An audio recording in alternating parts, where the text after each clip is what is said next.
धन्यवाद सभापति महोदय।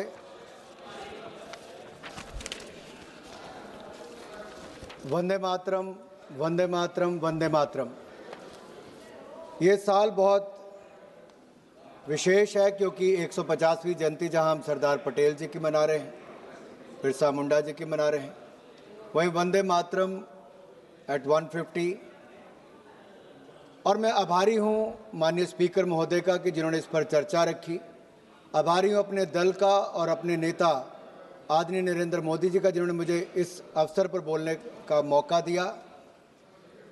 और सबसे प्रसन्नता की बात यह है कि वंदे मातरम पर चर्चा की शुरुआत भी किसी और ने नहीं, देश के यशस्वी प्रधानमंत्री नरेंद्र मोदी जी ने स्वयं की है। एक समय वो था जब शताब्दी वर्ष वंदे मातरम का था, उस समय आपातकाल लगाकर देश को अंधकार में डुबाने का काम और देश के संविधान को तार तार करने का काम उस समय की प्रधानमंत्री इंदिरा गांधी जी ने किया था। उस समय तो चर्चा भी नहीं हो पाई थी। आज स्वयं प्रधानमंत्री जी ने अपने भाषण में देश की जनता के सामने वंदे मातरम का इतिहास और इसके सांस्कृतिक महत्व को देश के सामने रखा है। मैं यही कहूंगा, एक तरह से आने वाली पीढ़ियों के लिए वो एक बहुत बड़ा डॉक्यूमेंट, एक प्रेरणादायक बनेगा, एक ऐसा दस्तावेज जिस पर 150 साल पुरानी जितनी हमारी घटनाएं घटी, कैसे वंदे मातरम ने देश को एकजुट करके रखा। और वंदे मातरम, माननीय सभापति जी, केवल एक गीत नहीं, ये महामंत्र है। और मैं तो आप सबके सामने कहना चाहता हूं कि वंदे मातरम कोई धार्मिक गीत नहीं है, किसी व्यक्ति, दल या किसी राज्य का गीत नहीं। वंदे मातरम राष्ट्र की आत्मा का गीत है। वंदे मातरम भारत के गौरव का गीत है। वंदे मातरम भारत की आशाओं आकांक्षाओं का सुरमई गीत है। भारतीय संस्कृति और विरासत का प्रतीक है। वंदे मातरम सिर्फ गीत नहीं बल्कि राष्ट्रीय प्रेम की रीत है और इसलिए कांग्रेस इससे भयभीत है। और भयभीत तो इतनी है साहब कि जब इसकी चर्चा शुरू हुई, माननीय प्रधानमंत्री जी सदन में थे, तब भी जिस परिवार को दशकों तक इस देश में नेतृत्व करने का मौका मिला, उसके 2 सदस्य सदन में ही उपस्थित नहीं थे। इतना भय, या मैं तो कहूंगा पंडित नेहरू जी ने तो वंदे मातरम को छांट दिया था, काट दिया था, उसके बाद देश को बांट दिया था। उन्होंने 2 स्टैंजा तक सीमित कर दिया था। राहुल जी ने केवल 1 लाइन गाने के लिए मजबूर कर दिया था। आज जब चर्चा हुई तो दोनों गायब ही रह गए। लेकिन मैंने सुना है अभी गलियारों में चर्चा थी कि शायद पिछले 5 दिन से प्रियंका जी मेहनत कर रही हैं, याद कर रही हैं, आज पूरा वंदे मातरम, पूरा सभी स्टैंजा बगैर पढ़े यहां पर गाने वाली है। मैंने सुना, बाहर चर्चा चल रही थी ऐसी। अब उसका भी इंतजार रहेगा। जो इतने महापाप किए हैं, अब महापाप का प्रायश्चित करने का समय भी आ गया है। वंदे मातरम के जो हिस्से जो पंडित जवाहरलाल नेहरू जी के कहने से काटे गए थे, उन हिस्सों के बड़े किस्से हैं। राहुल जी होते तो जरूर सुनाते हैं उनको।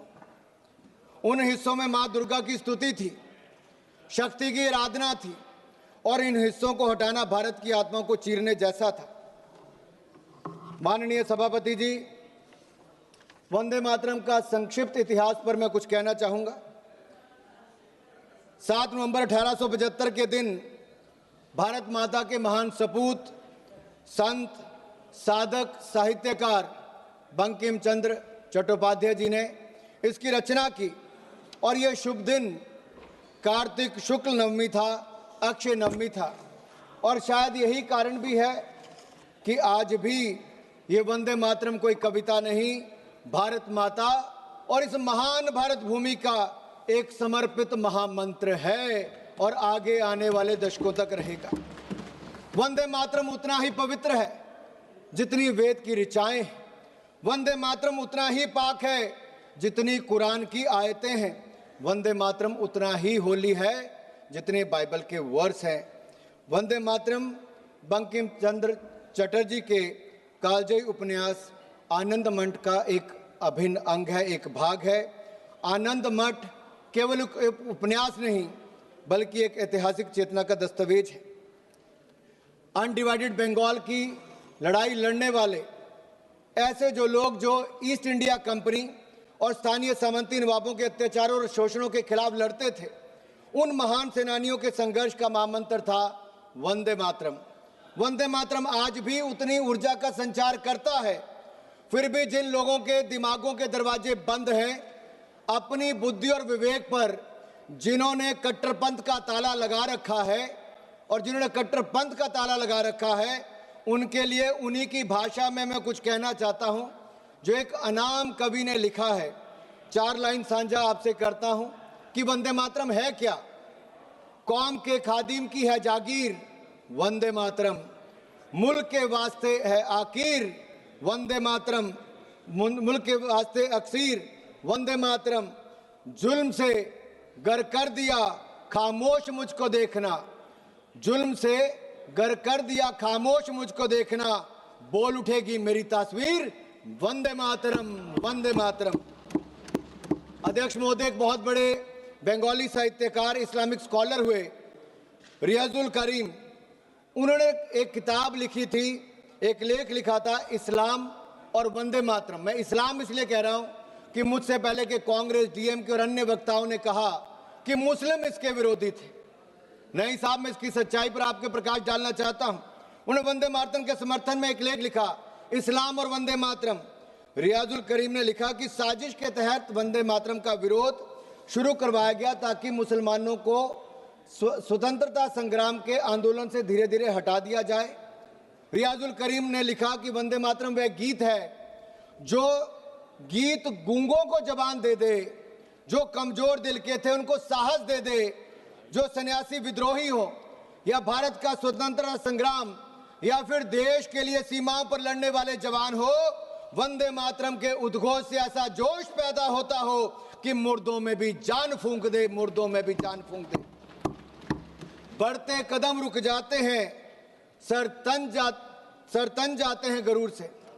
बढ़ते कदम रुक जाते हैं, सर तन जाते हैं गरूर से, कान में पहुंची जहां झंकार वंदे मातरम वंदे मातरम। जिन लोगों ने वंदे मातरम के विरोध के बहाने मुसलमानों को स्वतंत्रता आंदोलन से अलग करने का प्रयास किया, आज वो देश के विकास में और विकसित भारत के इस सोच के साथ भी उनको जोड़ने के लिए या उनसे अलग हटने का प्रयास कर रहे हैं। माननीय सभापति जी, वंदे मातरम राष्ट्रभक्तों के लिए, वंदे मातरम हम राष्ट्रभक्तों के लिए एनर्जी है और कुछ लोगों को इससे एलर्जी है। अब एलर्जी वालों को तो हम कुछ कर नहीं सकते, लेकिन 150वीं जयंती पर मैं इतना जरूर कहूंगा कि अंग्रेजों को तो वंदे भारत से दिक्कत थी, जिन्ना को वंदे भारत से दिक्कत थी। स्पीकर साहब प्लीज स्पीकर। अंग्रेजों को वंदे मातरम से दिक्कत थी, अंग्रेजों को वंदे मातरम से दिक्कत थी, जिन्ना को वंदे मातरम से दिक्कत थी, जिन्ना के मुन्ना को भी वंदे मातरम से दिक्कत है। अध्यक्ष जी, मैं बड़ा स्पष्ट कह रहा हूं, इसमें आपको क्या सर, माणिकम टैगोर जी को क्यों ऐसा लगता है? मैंने इतने कहा कि जिन्ना को वंदे मातरम से दिक्कत थी, अंग्रेजों को वंदे मातरम से दिक्कत थी और जिन्ना के मुन्ना को भी वंदे मातरम से दिक्कत है। जिनमें वंदे मातरम सुनकर ऊर्जा का संचार नहीं होता, जिनमें वंदे मातरम सुनकर ऊर्जा का संचार नहीं होता, या तो वो कांग्रेसी हैं, कम्युनिस्ट हैं या लीगी सोच के समर्थक हैं। और मैं कहना चाहता हूं, कांग्रेस का समर्थक मुस्लिम लीग कर रही है, इंडियन मुस्लिम लीग कर रही है कि नहीं कर रही है, और उसके समर्थन के बिना राहुल जी और प्रियंका जी शायद चुनकर भी नहीं आ पाते, इसलिए उनका समर्थन लेने की जरूरत पड़ रही है। माननीय अध्यक्ष जी, जिनको वंदे मातरम से दिक्कत है, मैं उनका इतना ही कहूंगा कि Vande Mataram is the most sacred mantra of our freedom. It is the war cry of our independence that no force on earth can silence. It is the lifeblood of our national strength and spirit. Vande Mataram is uncompromising, unsilenced, and unshaken. These twin words, Vande Mataram, has no beginning, no end. They are eternal and immortal. अध्यक्ष महोदय, वंदे मातरम का जहां एक और हम आज 150वां साल मना रहे हैं, वहां कुछ लोगों के पास इस महापाप का प्रायश्चित करने का अवसर भी है, लेकिन रेडिकल कम्युनिज्म और लीगी मानसिकता के साथ जुड़े लोग शायद इस पर सुधार ना करें, क्योंकि वंदे मातरम को उन्होंने आधार बनाया था पॉलिटिक्स ऑफ अपीसमेंट का, तुष्टिकरण की राजनीति का। उस समय वोट बैंक की राजनीति उनको भविष्य में भी दिख रही थी और आज भी दिखती है।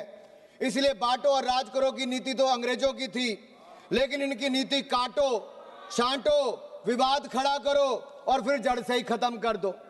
इन्होंने वंदे मातरम के साथ भी वैसा किया और देश के भी दो टुकड़े करने का काम नेहरू जी की सोच के कारण उस समय हुआ था। ये कहते हैं, सोनिया जी ने एक बार कहा कि नेहरू जी को बदनाम करने का काम करते हैं। मैं बड़ी गंभीरता से कहता हूं सर, हम लोग जवाहरलाल नेहरू जी को बदनाम नहीं कर रहे, मैं तो देश के सामने सच रख रहा हूं।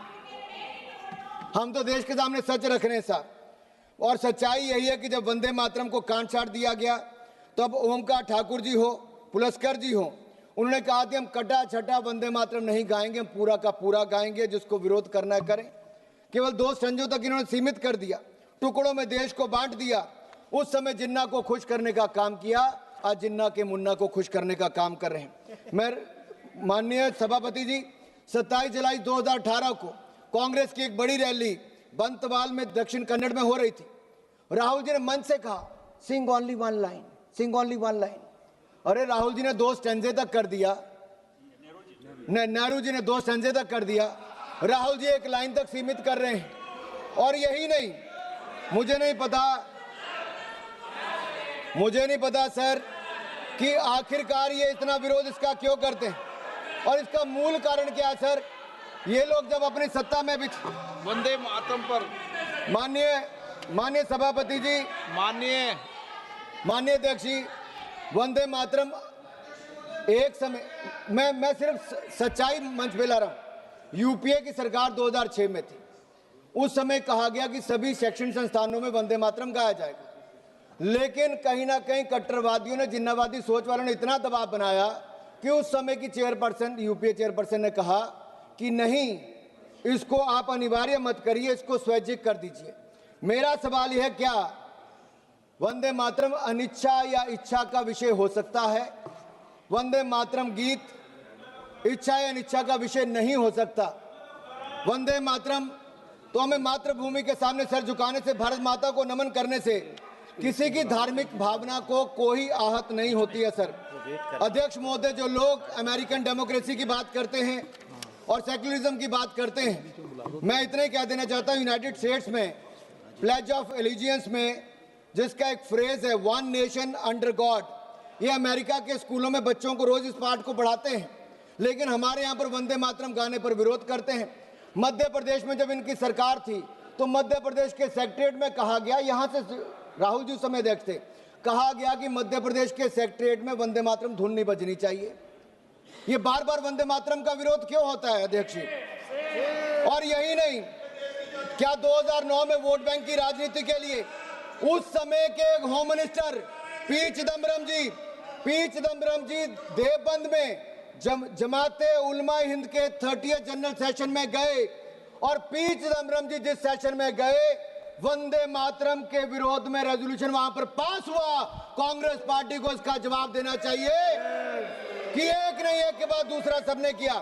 सर, बड़े मियां तो बड़े मियां, छोटे मियां, सुभान अल्लाह। 2019 में भोपाल सेंट्रल से कांग्रेस के एमएलए हुआ करते थे आरिफ मसूद, एक सार्वजनिक कार्यक्रम में उन्होंने कहा कि शरिया कानून के अंतर्गत वंदे मातरम बोलने से मना कर दिया। सर, मैं पूछना चाहता हूं, क्या वंदे मातरम के गान पर रोक लगाना चाहिए? और यही नहीं, समाजवादी पार्टी के सांसद शफीकुर रहमान बर्क, जिन्होंने वंदे मातरम को इस्लाम विरोधी कह दिया, महाराष्ट्र में समाजवादी पार्टी के विधायक अबू आजमी ने वंदे मातरम का विरोध किया। समाजवादी के एक विधायक रईस शेख भिवंडी से महाराष्ट्र में इसका विरोध करते हैं। समाजवादी पार्टी और कांग्रेस पार्टियों एक तरह से मिलकर वंदे मातरम का बार बार विरोध करते हैं। अखिलेश जी तो कह देते हैं बच्चों को अधिकार है कौन सा गाना सुनना है? सर ये फिल्मी गीत नहीं है, ये लोरी नहीं है, ये राष्ट्रगीत है, ये राष्ट्रगीत है। अखिलेश जी, आप आर्मी स्कूल में पढ़े होंगे, लेकिन आपको इतना पता नहीं कि वंदे मातरम और फिल्मी गीत में अंतर है भाई। माननीय अध्यक्ष महोदय, मैं खत्म कर रहा हूं, 3 मिनट में मेरा भाषण खत्म कर रहा हूं। आज भारत धूमिल पड़ चुके अपने स्वर्णिम अतीत को तलाश भी रहा है और अपने भविष्य को गढ़ भी रहा है। भारत के पूर्व प्रधानमंत्री आदरणीय अटल बिहारी वाजपेयी जी ने कहा था 19 मार्च 1973 को, सर मैं अटल जी को कोट कर रहा हूं और ध्यान से सुनिएगा। अटल जी ने कहा था, आई कोट, वंदे मातरम इस्लाम का विरोधी नहीं है। क्या इस्लाम को मानने वाले जब नमाज पढ़ते हैं तो इस देश की धरती पर, इस देश की पाक जमीन पर सिर नहीं टेकते, माथा नहीं झुकाते? ऐसे मुद्दों पर किसी को भी असहमत होने की इजाजत नहीं दी जा सकती। कल वो कहेंगे कि तिरंगा झंडा है, मगर हम तिरंगे के आगे झुकेंगे नहीं, क्योंकि हम अल्लाह के आगे झुकते हैं, तिरंगे के आगे झुकेंगे नहीं। हिंदुस्तान में रहने वालों को, हर आदमी को तिरंगे के सामने झुकना होगा, तिरंगे के सामने झुकना होगा। वंदे मातरम कहना होगा। वंदे मातरम भारत के राष्ट्रवाद का महामंत्र है। जब जब हम इस मंत्र को भूले हैं, हम कमजोर हुए। आजादी के अमृत महोत्सव में प्रधानमंत्री मोदी जी ने केवल एक परिवार नहीं, जितने लोग आजादी के साथ जुड़े थे, स्वतंत्रता संग्राम के साथ जुड़े थे, प्रधानमंत्री नरेंद्र मोदी जी ने उनके बारे में गांव-गांव में बताया। यही नहीं सर, ये लोग कहां से याद करेंगे वंदे मातरम को? इनकी सरकारों के समय तो यासीन मलिक को बिरयानी परोसी जाती थी प्रधानमंत्री के घर पे, उसी यासीन मलिक को पाकिस्तान भेजा जाता था। अरे बाटला हाउस कांड के आतंकवादियों के घर जाकर सोनिया गांधी जी रोती थी। मैं यही नहीं, अध्यक्ष जी, मेरा एक आखिरी बात करके मैं अपनी बात को समाप्त कर रहा हूं, क्योंकि ये जरूरी इसलिए भी है सर, अगर नहीं पूछूंगा तो अधूरा रह जाएगा। मैं बस 1 मिनट में सर खत्म कर रहा हूं, बस सर 1 मिनट में।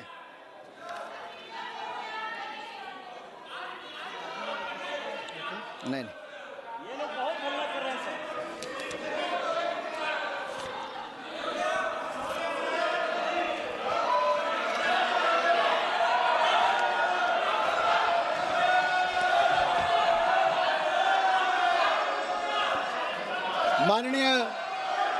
माननीय अध्यक्ष जी, अगर 1896 में अगर 12वें कलकत्ता में कांग्रेस के 12वें अधिवेशन में रविंद्रनाथ टैगोर जी ने गाया था और उसमें एक मुस्लिम रहमतुल्लाह एम सयानी ने उसकी अध्यक्षता की थी, क्या तब ये मुस्लिम विरोधी नहीं था?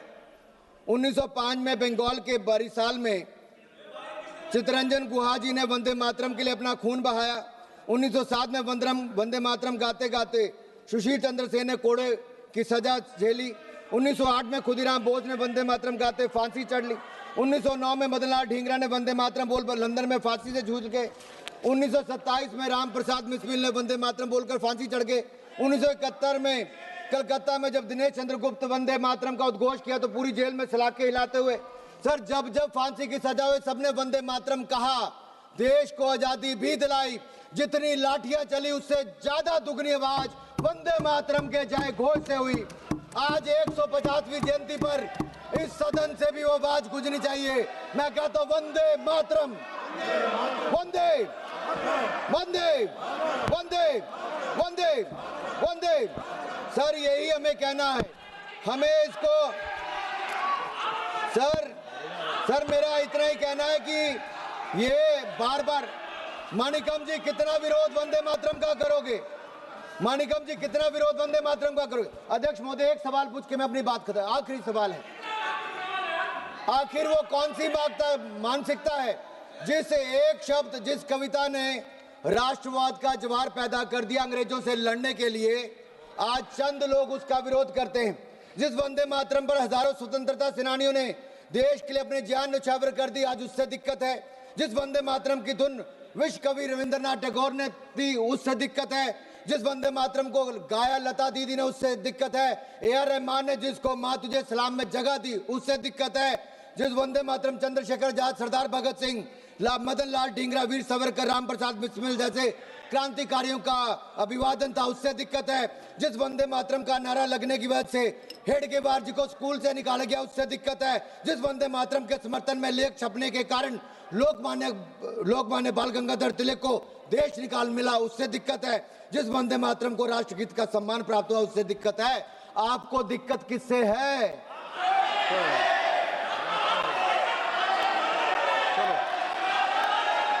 श्री राजेश अध्यक्ष जी, मुझे मेरा जवाब मिल गया है, मुझे मेरा जवाब मिल गया। इन्होंने कहा कि इनको दिक्कत हमसे है और मैंने पहले कहा था हमें वंदे मातरम से एनर्जी मिलती है, कुछ को वंदे मातरम से एलर्जी होती है राजेश और ये एलर्जी दिखती है। मैं एक बार फिर वंदे मातरम 150 पर आपने सदन में चर्चा करवाई, देश के सामने इतिहास और सच को लाने का अवसर दिया। माननीय प्रधानमंत्री जी ने देश के सामने के इतिहास को और वास्तविकता को रखा। कैसे वंदे मातरम गीत आज एक महामंत्र के रूप में 150 देशवासियों को इकट्ठा करता रहा। मैं माननीय प्रधानमंत्री जी को इसकी शुरुआत करने के लिए जहां एक और धन्यवाद देता हूं, साधुवाद देता हूं, वहीं आपका धन्यवाद करते हुए अपना स्थान लेता हूं। वंदे मातरम। राजेश वर्मा, शॉर्ट में बोलना भाई। बहुत बहुत धन्यवाद